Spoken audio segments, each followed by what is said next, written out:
بسم اللہ الرحمن الرحیم۔ السلام علیکم۔ ایک 5-6 سال کا معصوم سا بچہ اپنی چھوٹی بہن کو لے کر ہسپتال کے ایک طرف کونے میں بیٹھا ہاتھ اٹھا کر اللہ سے نہ جانے کیا مانگ رہا تھا۔ کپڑے میں میل لگا ہوا تھا مگر نہایت صاف اس کے ننھے ننھے سے گال آنسوؤں سے بھیگ چکے تھے۔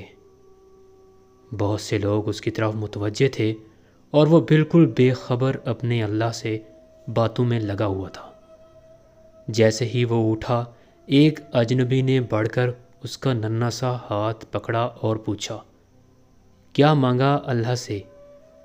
اس نے کہا، میرے پاپا مر گئے ہیں، ان کے لیے جنت، میری ماں روتی رہتی ہے، ان کے لیے صبر، میری بہن ماں سے کپڑے سامان مانگتی ہے، اس کے لیے رقم۔ آپ سکول جاتے ہو؟ اجنبی نے سوال کیا۔ ہاں جاتا ہوں۔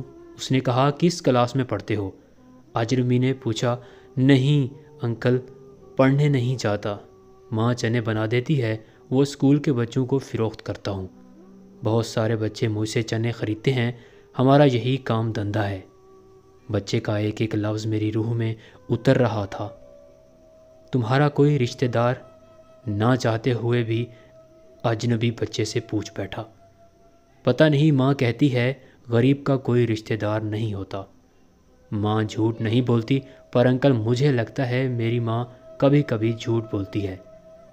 جب ہم کھانا کھاتے ہیں ہمیں دیکھتی رہتی ہے، جب کہتا ہوں ماں آپ بھی کھاؤ تو کہتی ہے میں نے کھا لیا تھا، اس وقت لگتا ہے جھوٹ بولتی ہے۔